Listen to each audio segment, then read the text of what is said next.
Assalamualaikum warahmatullahi wabarakatuh. Saya Aji Nirwantari dengan NIM 1220279. Di sini saya akan menjelaskan laporan skripsi saya yang berjudul Aplikasi Eksplorasi Kuliner Lokal Berbasis Mobile dengan pembimbing Pak Yusman MT. Langsung saja yang pertama adalah latar belakang. Kuliner salah satu bagian dari gaya hidup sehari-hari yang tidak bisa dipisahkan dikarenakan setiap manusia membutuhkan makanan untuk dikonsumsi sehari-hari. Kuliner juga dapat diartikan sebagai hasil olahan berupa makanan ataupun minuman. Sulitnya masyarakat untuk mencari kuliner lokal karena keterbatasan informasi, kurangnya promosi, ambiguitas lokasi, dan keterbatasan waktu. Di sini ada identifikasi masalah. Yang pertama, konsumen dan food blogger mungkin kesulitan menemukan serta merekomendasikan tempat-tempat kuliner lokal tersembunyi. Yang kedua, mengakibatkan kehilangan potensi peluang untuk meningkatkan popularitas warung kuliner lokal dan memperluas jangkauan bisnis mereka. Yang ketiga, kurangnya kesadaran tentang pentingnya konten visual dalam mempengaruhi minat dan kepercayaan konsumen dalam rekomendasi kuliner. Di sini terdapat tujuan ada tiga. Yang pertama, membangun mekanisme kolaborasi antara konsumen dan food blogger untuk memudahkan penemuan dan rekomendasi tempat-tempat kuliner lokal tersembunyi. Hal ini akan membantu food blogger memperluas audiens mereka dan memberikan konsumen akses lebih mudah untuk menemukan pengalaman kuliner baru yang unik. Yang kedua, pentingnya memiliki data yang tepat dan dapat diukur dalam memahami dan meningkatkan popularitas bisnis kuliner lokal, serta untuk mendorong upaya dalam mengumpulkan informasi yang relevan dan terukur untuk mendukung pertumbuhan dan kesuksesan warung kuliner lokal. Yang ketiga, dapat mendorong pemilik usaha kuliner dan pengguna platform daring untuk menyertakan konten visual yang relevan dan menarik. Ini bertujuan untuk meningkatkan kepercayaan konsumen terhadap rekomendasi kuliner dan mempromosikan pengalaman makan yang lebih memuaskan. Di sini terdapat batasan masalah. Yang pertama, kurangnya privasi dan keamanan. Pengguna mungkin khawatir tentang privasi mereka, terutama jika aplikasi mengumpulkan data pribadi mereka atau mengintegrasikan dengan platform media sosial. Yang kedua, aplikasi mungkin tidak selalu dapat memberikan rekomendasi yang akurat sesuai dengan preferensi dan kebutuhan pengguna, karena tergantung pada konten yang tersedia dan kualitas rekomendasi dari food blogger. Yang ketiga, aplikasi hanya akan tersedia pada platform Android, bahwa aplikasi hanya dapat diakses dan diunduh perangkat yang menjalankan sistem operasi Android. Artinya, aplikasi tidak akan tersedia untuk perangkat dengan sistem operasi lain seperti iOS atau Windows Phone. Di sini terdapat metode pengembangan perangkat lunak. Metode pengembangan perangkat lunak menggunakan metode Agile. Agile merupakan perkumpulan metode yang digunakan untuk pengembangan software yang dilakukan dengan cara bertahap. Di sini terdapat roadmap penelitian. Ada 5. Yang pertama, tahun 2019 dengan judul Potensi Wisata Kuliner di Indonesia. Dengan hasil belum banyaknya peneliti di masa itu yang meneliti tentang bagaimana mengembangkan wisata kuliner. Yang kedua, tahun 2019 dengan judul Strategi Pengembangan Makanan Tradisional Berbasis Teknologi Informasi sebagai Upaya Pelestarian Seni Kuliner, dengan hasil kualitas makanan pokok yang telah diuji melalui organoleptik diperoleh dengan hasil kategori baik. Yang ketiga, tahun 2021 dengan judul Pengaruh Gaya Hidup Daiga dengan Influencer Terhadap Keputusan Pembelian di Rumah Makan Seisapi Surabaya, dengan hasil peningkatan minat pembeli di kalangan mahasiswa dapat meningkatkan pembelian karena dipengaruhi oleh beberapa faktor gaya hidup.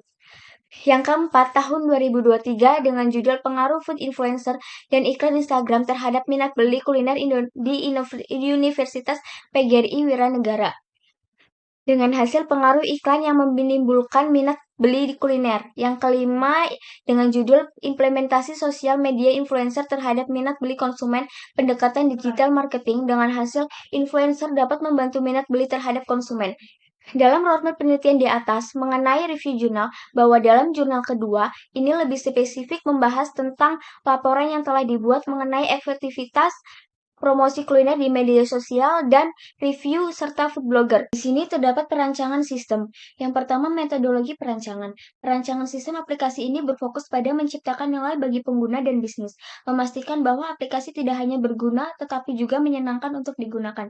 Perancangan bertujuan agar dalam pembuatannya dapat berjalan secara sistematis, terstruktur dan rapi sehingga hasil program berjalan sesuai dengan apa yang diharapkan, serta kemampuan program dan kemudahan yang dapat dipahami pengguna dalam tampilan grafis, serta berbagai aspek-aspek yang harus diperhatikan untuk pengembangan di masa depan. Ini terdapat use case dari aplikasi eksplorasi kuliner lokal berbasis mobile. Di sini terdapat tiga aktor, yang pertama user, food blogger, serta admin. User melakukan login, melakukan pencarian restoran, melakukan ke ruang diskusi. Sedangkan food blogger melakukan review, menambahkan gambar dan lokasi, serta menambahkan video. Sedangkan admin memanage data restoran, memanage data user. Memanage data restoran, admin menginclude ke user, yaitu ke ruang diskusi. Sedangkan memanage data user, admin menginclude ke login, yaitu menggunakan Google Out. Di sini terdapat activity diagram dari aplikasi eksplorasi kuliner lokal berbasis mobile. Di sini terdapat user food lover serta sistem. Admin melakukan ke data aplikasi serta membuka halaman Firebase, lalu mengelola data user dan restoran. Lalu, data aplikasi ini melakukan from login dengan Google Out dan memasukkan email serta menampilkan halaman utama atau halaman pencarian. Lalu halaman pencarian ini melakukan ke daftar restoran. Daftar restoran ini bisa menambahkan restoran, tambah gambar dan lokasi. Sedangkan halaman tampilan pencarian ini menampilkan halaman deskripsi, data review, ruang diskusi, serta maps. Admin ini bisa menambah, menghapus, edit data user dan restoran, serta data aplikasi yang dikelola admin ini ke mengelola data user dan restoran. Lalu, setelah itu user kembali ke halaman tampilan awal, yaitu halaman pencarian restoran. Dan kembali ke halaman from login. Kalau ingin logout, user bisa langsung ke halaman from login atau halaman tampilan awal, yaitu sebelum memasukkan email. Ini terdapat sequence diagram, yaitu terdapat user, halaman pencarian, daftar restoran, deskripsi, serta detail review. User yaitu melakukan buka aplikasi, serta menambahkan daftar restoran dan tambah gambar dan lokasi, serta setelah itu menyimpan data.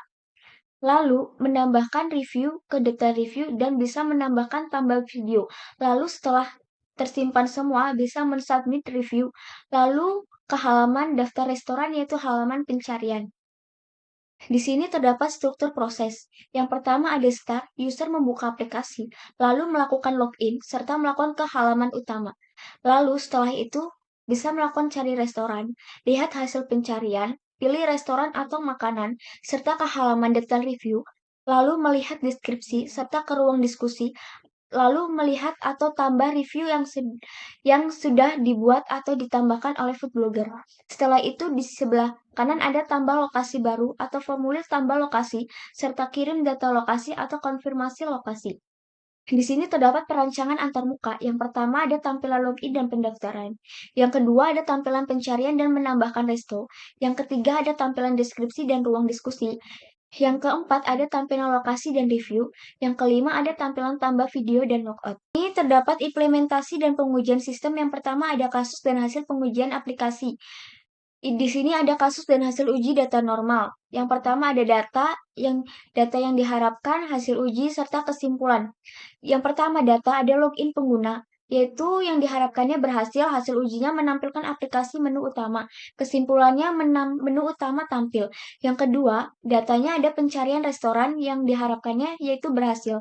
Hasil ujinya daftar berhasil ditambahkan.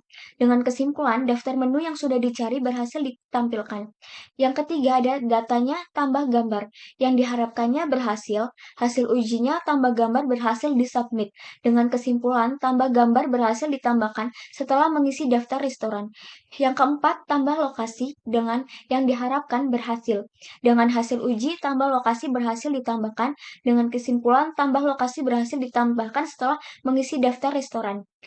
Yang kedua, ada kasus dan hasil uji data salah. Yang pertama ada login pengguna yang diharapkannya gagal. Dengan hasil uji login gagal karena belum mempunyai akun, dengan kesimpulan harus memasukkan akun Google melalui email.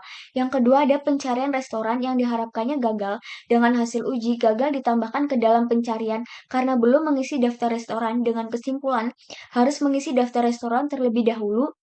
Yang ketiga, ada tambah gambar yang diharapkannya gagal. Dengan hasil uji tambah gambar gagal dimuat. Dengan kesimpulan harus mengisi daftar restoran terlebih dahulu untuk dapat memasukkan tambah gambar. Yang keempat, tambah lokasi yang diharapkannya gagal. Dengan hasil uji gagal menambahkan lokasi. Dengan kesimpulan harus mengisi daftar restoran terlebih dahulu untuk dapat mengetahui lokasi dan submit restoran. Ini terdapat penutup, yaitu yang pertama ada kesimpulan. Kesimpulan terdiri dari tiga. Yang pertama, dengan adanya sistem aplikasi ini memudahkan pengguna untuk menemukan tempat-tempat kuliner lokal yang tersembunyi dan unik melalui rekomendasi yang diberikan oleh food blogger. Dengan terus melakukan pengembangan dan peningkatan fitur, aplikasi ini memiliki potensi besar untuk menjadi platform utama dalam dunia kuliner lokal. Yang kedua, aplikasi eksplorasi kuliner lokal berbasis mobile yang dikembangkan. Dalam penelitian ini telah menunjukkan bagaimana pengumpulan dan analisis data yang relevan dapat mendukung pertumbuhan dan kesuksesan restoran atau warung kuliner lokal. Yang ketiga, dengan mendorong pemilik usaha kuliner dan penggunaan platform untuk menyertakan konten visual, aplikasi ini tidak hanya meningkatkan kualitas informasi yang tersedia, tetapi juga menciptakan ekosistem kuliner yang lebih interaktif dan terpercaya. Di sini terdapat saran, ada tiga juga. Yang pertama, tambahkan konten interaktif seperti video resep dan cerita di balik kuliner untuk meningkatkan keterlibatan pengguna. Yang kedua, pastikan bahwa data pengguna aman dengan menerapkan enkripsi dan protokol keamanan yang kuat. Transparansi mengenai kebijakan privasi juga penting untuk membangun kepercayaan pengguna. Yang ketiga, menyediakan informasi lengkap tentang setiap tempat kuliner termasuk menu, jam buka, alamat, dan kontak. Sekian presentasi laporan skripsi saya. Terima kasih. Wassalamualaikum warahmatullahi wabarakatuh.